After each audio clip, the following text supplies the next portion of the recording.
نعمت اللہ ہاغوری کو 15 اگست کا دن نہیں بھولتا جب افغانستان حکومت ختم ہو گئی اور طالبان نے افغانستان پر قبضہ کر لیا۔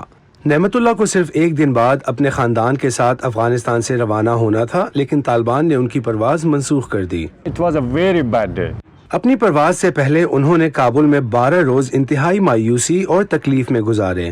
Unfortunately, when I came to Kabul airport, جب میں اپنے اہل خانہ کے ساتھ رات 11 بجے کابل ایئرپورٹ پہنچا تو مجھے توقع نہیں تھی کہ وہاں اتنے لوگ ہوں گے۔ میں نے 3 بچوں کو موت کے منہ میں جاتے دیکھا کیونکہ بہت زیادہ لوگ تھے۔ ایک خاتون کا بھی انتقال ہو گیا تھا۔ سخت گرمی، لوگوں کا ہجوم، افراتفری اور چیخ و پکار۔ کابل ایئرپورٹ کے ارد گرد باڑ کے اوپر لگے خاردار تاروں سے بہت سے لوگ زخمی ہو گئے۔ my all family was crying. میرا پورا خاندان رو رہا تھا کیونکہ وہ سب زخمی ہوئے تھے۔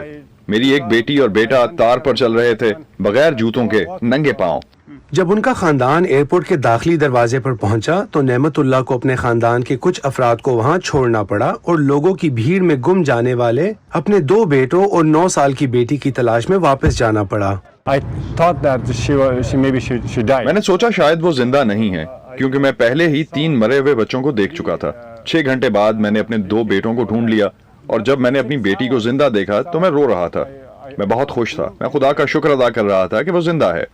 نعمت اللہ کو ان کا 16 سالہ بیٹا بے ہوشی کی حالت میں ملا تھا۔ He was dropped on the ground and I took in my body. وہ زمین پر گرا ہوا تھا اور میں اسے خود اٹھا کر لوگوں سے دور لے گیا۔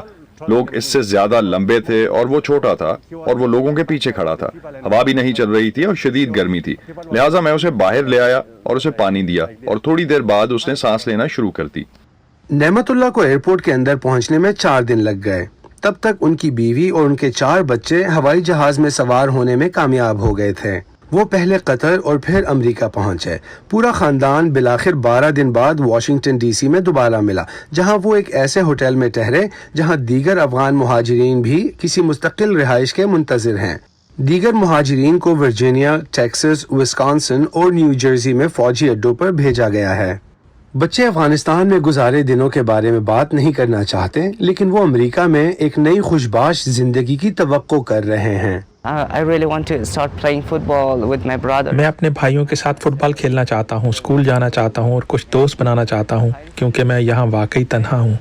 ایسے میں جب وہ یہاں کوئی مستقل گھر ملنے کے منتظر ہیں، انٹرنیشنل آرگنائزیشن فار مائیگریشن نے نعمت اللہ اور ان کے خاندان کے لیے کھانے پینے کا بندوبست کیا۔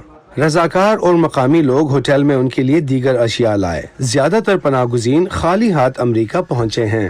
نعمت اللہ یہاں اپنے مستقبل کے بارے میں فکر مند ہیں اور انہیں یہ خوف بھی ہے کہ طالبان ان کے رشتہ داروں کو نقصان پہنچائیں گے جو ابھی تک افغانستان میں ہیں۔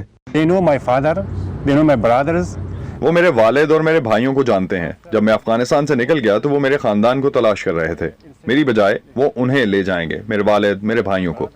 نعمت اللہ کا کہنا ہے کہ اس ساری افراتفری سے بچے سب سے زیادہ متاثر ہو رہے ہیں۔ وہ ہر دن کا آغاز ایک ساتھ چہل قدمی سے کرتے ہیں، وہ خوف کے بغیر جینا سیکھ رہے ہیں۔ اب نعمت اللہ اور ان کے خاندان کو کیلیفورنیا منتقل کر دیا گیا ہے، جہاں وہ ایک نئی زندگی شروع کریں گے۔ اور اہم بات جو نعمت اللہ اپنے بچوں کو بتانے کی کوشش کرتے ہیں وہ یہ ہے کہ بدترین دن اب ان کے ماضی کا حصہ ہیں۔